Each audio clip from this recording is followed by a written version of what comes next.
আমাদের জীবনে এমন কিছু সময় আসে যখন দেয়ালে পিঠ থেকে যায়, যখন আমাদের নির্দিষ্ট চাওয়া পূরণ করা ছাড়া আর বিকল্প কোনো পথ সামনে খোলা থাকে না।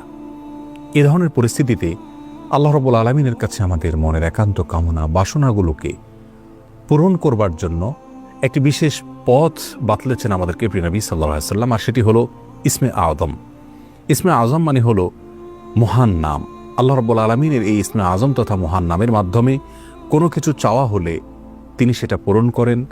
এই নামের মাধ্যমে আল্লাহকে ডাকা হলে তিনি সেটাকে সাড়া দেন। এ মর্মে নবী আলাইহিস সালামের অনেকগুলো হাদিস রয়েছে।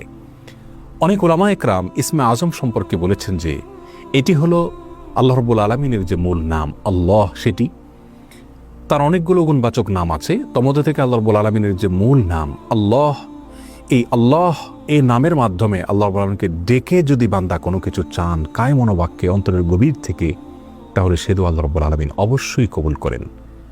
এজন্য কোনো কিছু আল্লাহ রাব্বুল আলামিনের কাছে চাওয়ার আগে যদি আল্লাহ বলে ডেকে ভালোবাসা থেকে, আস্থা থেকে, ভরসা থেকে, কায় মনোবাক্যে দীনতাহীনতার সাথে আল্লাহকে ডেকে যদি কেউ দোয়া করেন, তাহলে সে দোয়া আল্লাহ রাব্বুল আলামিন ফিরিয়ে দেন না।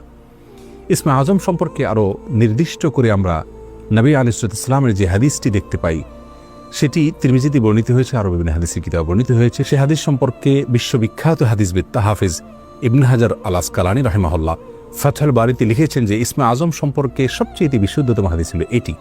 আর সেটি হলো এই যে বুরায়দা রাদিয়াল্লাহু আনহু বর্ণনা করেছেন, এক ব্যক্তি নামাজের মধ্যে একবার কিছু বাক্য বলে উঠলেন। নবী সাল্লাল্লাহু আলাইহি সাল্লাম তার কথাগুলো শুনলেন। তিনি বলে উঠলেন, আল্লাহুম্মা ইন্নী আসআলুকা বিআন্নী আশহাদু আন্নাকা আনতাল্লাহ লা ইলাহা ইল্লা আনত আল আহাদুস সামাদ আল্লাযী লাম ইয়ালিদ ওয়া লাম ইউলাদ ওয়া লাম ইয়াকুল লাহু কুফুয়ান আহাদ। তার মুখে এই বাক্যগুলো শুনে নবী আলাইহিস সালাম বলেছেন, নিশ্চয়ই এই লোকটি ইসমে আযম পাঠ করেছে। ইসমে আযমের মাধ্যমে আল্লাহ রাব্বুল আলামিনের কাছে কোনো কিছু চাওয়া হলে তিনি সেটা ফিরিয়ে দেন না। এর মাধ্যমে আল্লাহকে ডাকলে তিনি অবশ্যই তাতে সাড়া দেন।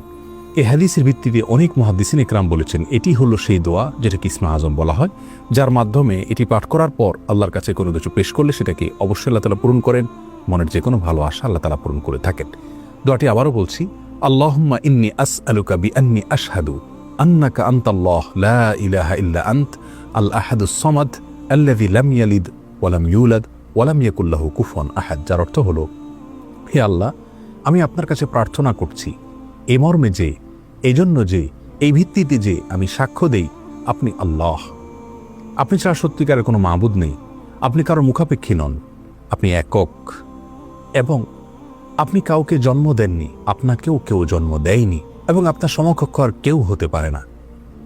এই বাক্যগুলো পাঠ করে আল্লাহ রাব্বুল আলামিনের কাছে কোনো চাওয়া পেশ করলে তিনি অবশ্যই সেটি পূরণ করেন। কেউ যদি অত্যন্ত সংক্ষেপে ইসমে আযমের মাধ্যমে দোয়া করতে চান, তাহলে তিনি আল্লাহ রাব্বুল আলামিনের প্রতি আন্তরিকতা, ভালোবাসা, শ্রদ্ধা, বিশ্বাস, ভক্তি এবং ভরসা রেখে আল্লাহকে ডেকে ডেকে মায়ার সাথে, মমতার সাথে, আল্লাহর অনুগ্রহগুলোর কথা স্মরণ করে আল্লাহকে ডেকে ডেকে তার মনের চাওয়াগুলো পূরণ করবেন।